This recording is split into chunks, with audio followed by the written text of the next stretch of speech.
What's up guys, Everything Apple Pro here, and here I've got the new Samsung Galaxy S7 Edge. It's really a beautiful and striking device.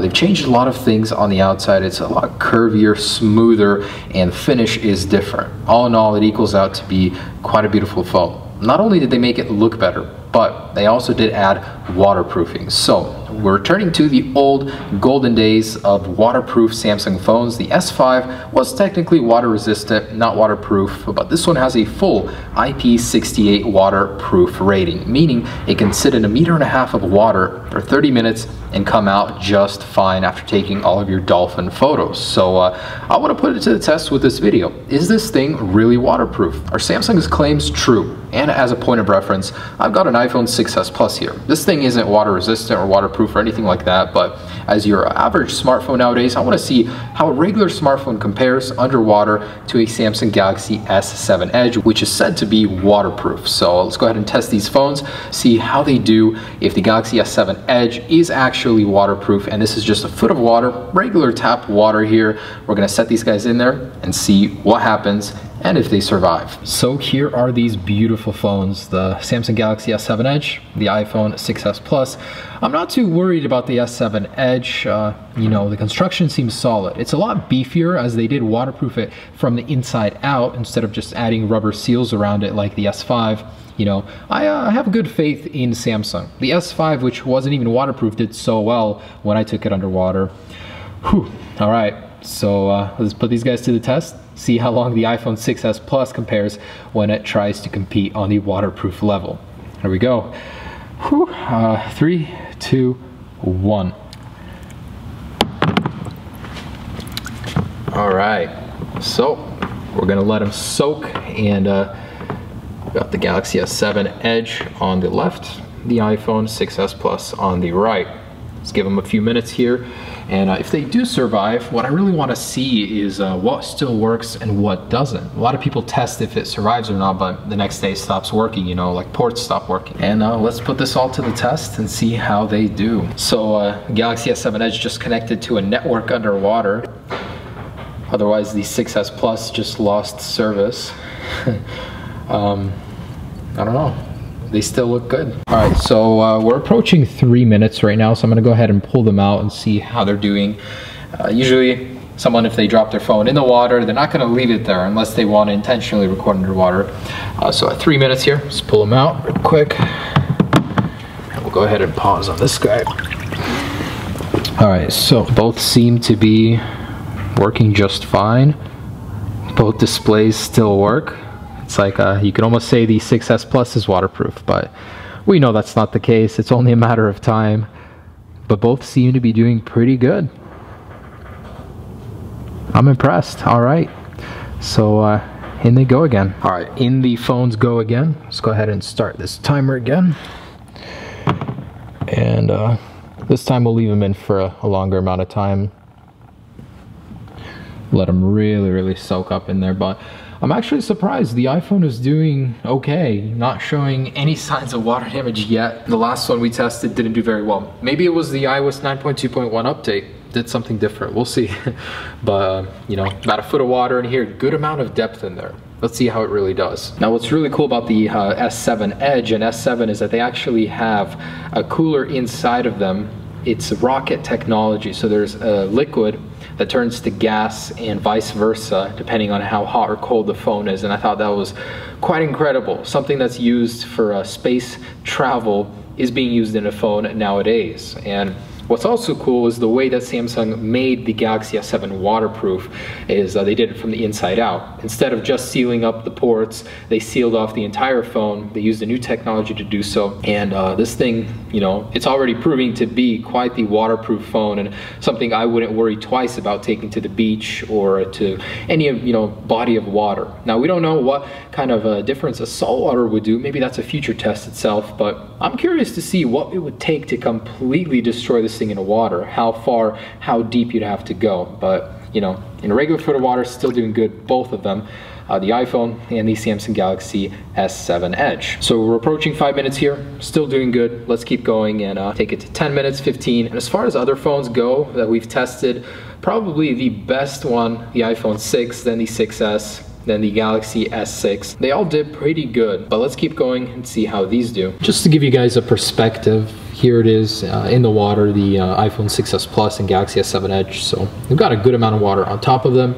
This isn't anything like a little shallow pan. This is actually a foot of water here. Both are still alive, almost at the 10-minute mark. We're gonna pull them out at 10 minutes and see which ports still work, if everything is working as it should, of course. After 10 minutes, if you haven't pulled your phone out of the water, you know, the chances of the 6s Plus surviving gets very, very slim. So let's go ahead and pull this guy out here in about 10 seconds. See how it's doing. Alrighty, let's pull these guys out.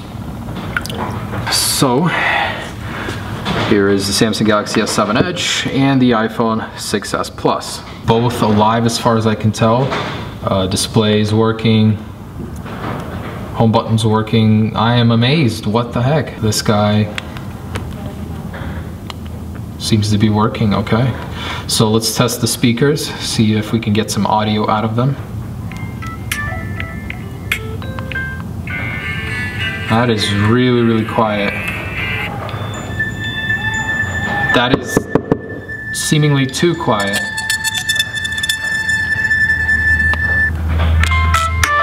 Do you hear that? So the volume seems to be erratic. It's going up and down, and there's a static tint to it. So I wouldn't say that's completely water resistant. I mean, playing the sound, it's obvious that some water got in the speaker. Whether or not that goes away, who knows? We can definitely start to see the evidence of the water damage right here. There's a little finger coming out of it. Otherwise, the phone is working, the audio is working. Let's test the cameras real quick. Still working good. Let's test the technology. Edge swipe, 3D touch is out working, and headphone jacks. Alright, so audio is working on this guy. Looks good. So other than this little doodad right there sticking out, can't really tell it's been water damaged. Alright, we're good on both. So it looks like everything is still working on both devices. So let's put these guys back in the water, see how they do in about 5 to 10 more minutes. Back in they go. Boom. And I always wanted to see if 3D touch works underwater. Apparently not. So when I push on the S7 Edge, there's no air coming out, nothing. And wow, the screen actually works underwater. What? I had no idea. So you can go and start recording, choose any application underwater. Wow. Okay, I'm honestly a little bit blown away right now. I had no idea that would something that would work. I can't get the Edge display to pop up, but you can actually use this thing underwater. The iPhone, the screen doesn't work, but when you push on it, you get little bubbles coming out. Wow, I'm actually blown away by this thing. Samsung, you're doing something right. All right, so everything is working. I'm impressed, really. Let's get this up to 15 minutes, 20 minutes, see how long these last. All right, so while still underwater, I want to go ahead and move all of these around to make sure I can get as much air out of them as possible. So flipping it upside down, yeah, you can definitely see all the air coming out. Oh yeah, I'm starting to see watermarks in the display. Okay, so it's only a matter of time now. It no longer catches Wi-Fi underwater. And starting to see more artifacts on the display. Let's leave it. Shouldn't be long. The end is coming. All right, so the phone has restarted. I'm gonna go ahead and leave it in here, but you can see on the displays there's artifacts from the water and the shader on the whole left side of the screen. Yeah, so unless you want a cool new boot logo, don't put your phone in there. Ooh. Anyways, I think that is completely done. So I'm gonna pause it. Took about 15 minutes, and this guy is toast. So a lot of water is coming out of here. Look, I can squeeze it and it'll, oh my goodness.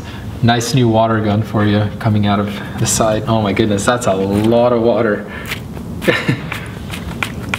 I've never seen that before. That is cool. I want to show you guys how effective the iPhone makes as a water gun. So I'm going to fill this up completely. You want to squeeze the iPhone to make sure to get as much water inside of it as possible. Okay, so it is full of water now, and just go ahead and squeeze your phone. You can shoot up to 6 feet. That actually goes pretty far. Not bad. So if you ever lose your water gun, just grab your iPhone out of your pocket real quick. You got a few shots in there. Makes for an effective water gun. Okay, so it's on. And it's not on. Okay, it's done. So I don't know why that is. Like, you can push the display in and there's some giveaway and all that stuff is coming out now. So a ton of water coming out of here. Seems to be completely done. 15 minutes is what it took. Samsung Galaxy S7 Edge, still working, still fine. Let's pull that guy out real quick. As far as I can tell, this thing is working perfectly. I'm honestly impressed, very impressed how well it works with water on the screen, with it being underwater. That's great. A lot of people are going to enjoy this as a treat. So this guy on the other hand is done. It's now a brick, and definitely do not use your phone underwater. It cannot compare to the awesome new Samsung Galaxy S7 and S7 Edge. I really hope Apple follows in the footsteps of Samsung and goes ahead and releases the waterproof iPhone 7. The possibilities are great. Never having to worry about getting water in your phone, putting a case on it. That's something I could definitely use. So thanks so much for watching, guys. Just a fun little test to see how either one of these would do in the water. Obviously, not a good choice for the iPhone. Be sure to check out the drop test and the comparison itself. There's a lot of cool things to see about the Samsung Galaxy S7. Have a great day, guys. Peace.